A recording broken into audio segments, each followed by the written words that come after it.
Hello ladies and gentlemen, welcome to a spotlight on Monochroma.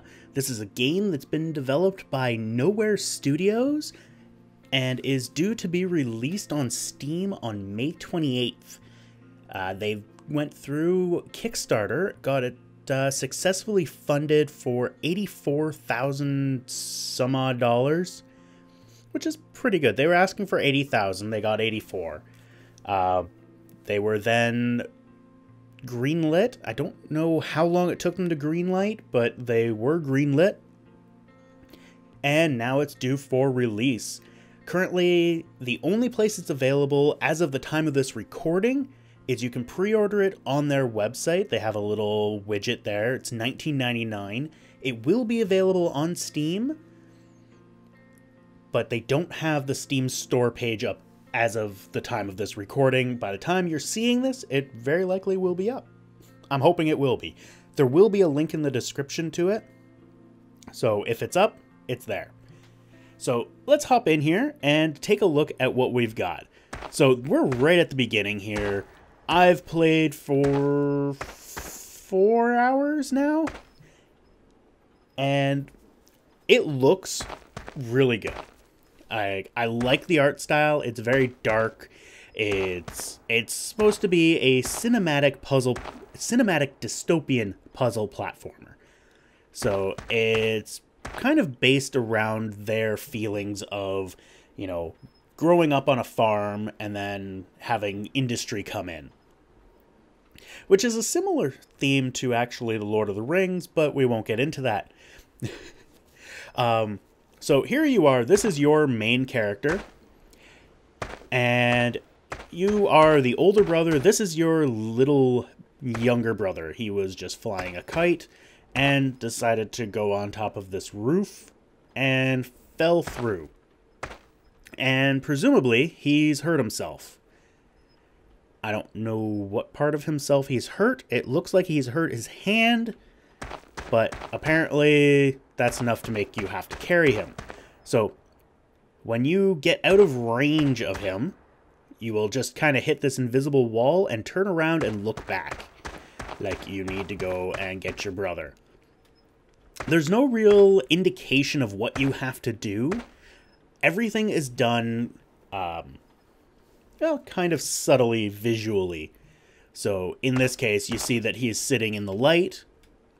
Well, you can only put him down in the light. You can't put him down anywhere else. So if there isn't a beam of light, well, you're going to hold him on your back until such time as you find a beam of light. Now, as you can see, he does reduce your ability to jump. So the puzzling mechanic takes that into account greatly. So here is kind of the first puzzle. Now here you can see that there's a huge swath of light. So you can pretty much put him down anywhere along here. You just can't put him down over here. And you can even put him down like right on the edge. As long as he's like touching one of the beams of light, it seems like you can put him down. Now you can climb up here. And I failed to jump. And apparently I can't grab that. It's been a while since I've done this one. Alright, up. Climb up. So there is a lot of climbing and backtracking in this. So we push this. And I fell down because I didn't jump. It's quite finicky control-wise. I find the controls to be iffy. They're a bit spotty. Like, let's see if I can see if they've... Oh, see, that was an auto grab. And then here, there's no auto grab. You have to hold up in order to grab this. There's things like that that just... They kind of... That's auto grab too. Little inconsistencies here and there. Like, this actually had me stuck for the longest time because I'm actually... Oh, there we go. had to hold up and to the left. Up was not just enough, and left was not enough. Little bit of control issues. There we go. We jumped. And it's very, very, very specific as to your fall distance. And it kind of works with that. Come on, little guy. Let's go. I like the two-brother mechanic. I really do. It's really quite cool. I enjoyed, well, Brothers, A Tale of Two Sons. But, like, this had me stumped for a very long time. This is the hardest puzzle in the game. How the fuck do I get over that? Well, you have to hold up and right in just the right quantities. Why? Because. And you have to be careful here because of what has to be done. Let's climb up here. These puzzles aren't difficult. I will stress that. These puzzles are not hard. The problem with these puzzles mainly comes down to control. Or lack thereof. Because there really does lack a lot of it.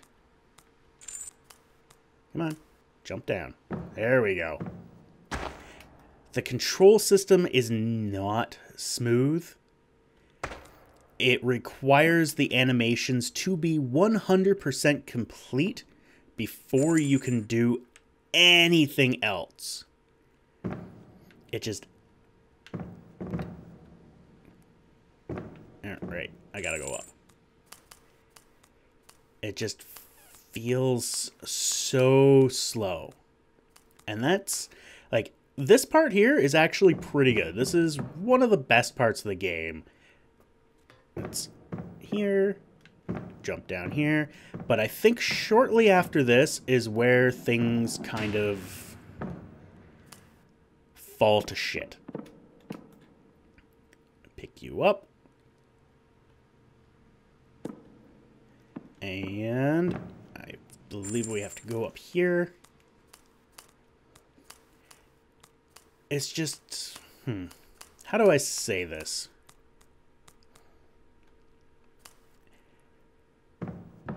Most of the puzzles, no. Most of the puzzles are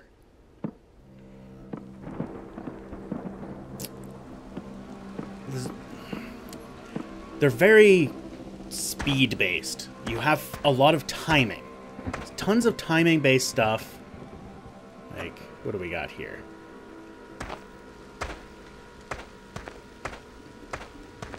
Alright. Let's grab you. Up. Oop. It doesn't really show here, but later on in later levels, things become very timing-based. And you have to have platforms in certain spots at certain times with certain things, and you have to run to them and run back, and there is no sprint button. And when you jump... Wow, why am I not grabbing that ladder?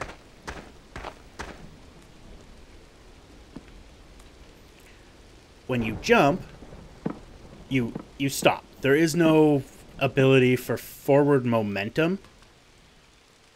So you have to know exact points for exact things at exact times, and there's a lot of trial and error.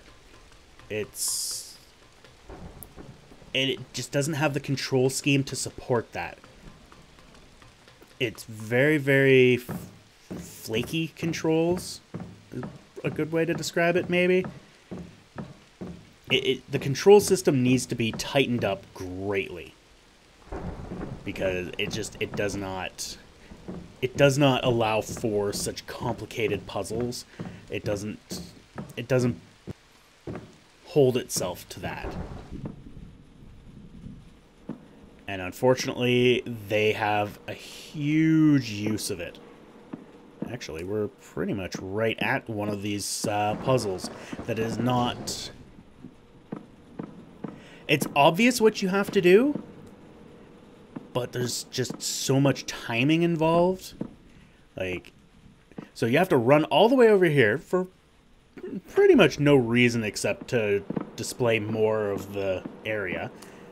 Then you have to run all the way back, now that you've got the conveyor belt going, through the rain, which I don't know why they would have it going through two buildings. And then somehow you have to deal with that, because if you hit those blades, obviously you're going to get shredded to shit. But remember, you've got a very limited window of fall damage. So you have to make it onto that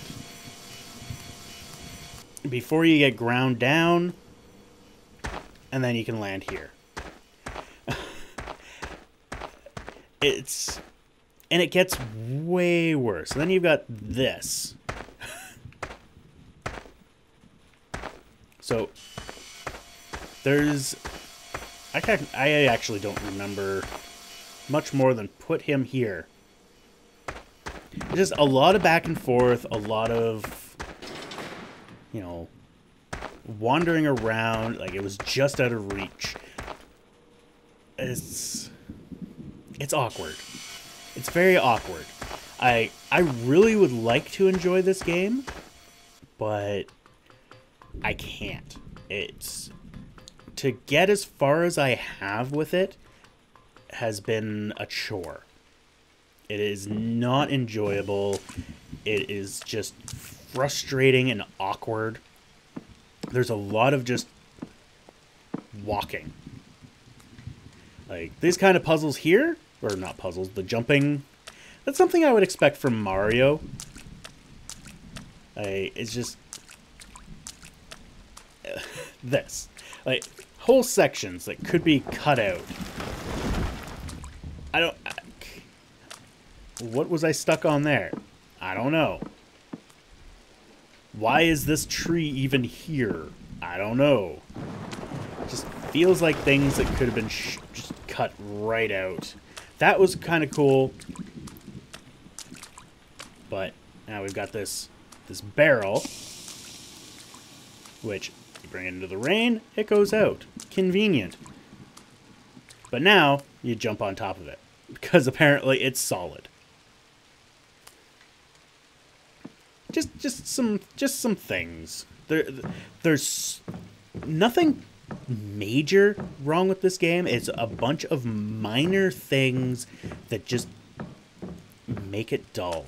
There's one area where you're dealing with water, and you can't tell whether you jumping into that or not is going to kill you, because all you see is water covering the ground. And as far as you can tell, that water is, well, it's going to kill you. Because you fall in the water, you're dead. Well, it's not. So it's just, there's just design, it's level flaws. It's just issues with the level itself, the design of the level. The game itself is pretty decent. Decent. That's about it. That's the score I'm going to give it. Decent. So let's stop mucking around with this, and let's go into the options screen and take a look here. So there is no real main menu to this. The pause screen is the main menu, and there is no like saves. So you've got your settings, which, to be honest, there's not a lot there. You know, you've got your controls, which are tiny, like so tiny. You can barely see them. But there's also no indication of controller controls. They're not rebindable. There's just, it's that. That is what it is. That's what it will remain at all times. You've got your video. You've got full screen, quality, resolution. Really nothing there, and changing any of these requires you to restart the game. They're not something that is changed on the fly. So that's the settings. As for new game and load game, well, if you hit load game, it gives you all of them. These are all of the levels, and yeah. The really frustrating one, I think, is here, but there's no indication of what level you're on. There's no indication of what level you want to go on to. Nothing. Nothing. I'm not sure if this is just because of the preview build that I've got, or the review build, not preview build, or if this is something that's going to be in the final game. I really hope this isn't going to be in the final game, and they maybe give them names at the very least. It's quite annoying. Anyway, thank you all for watching. I hope you enjoyed, and we will see you next time.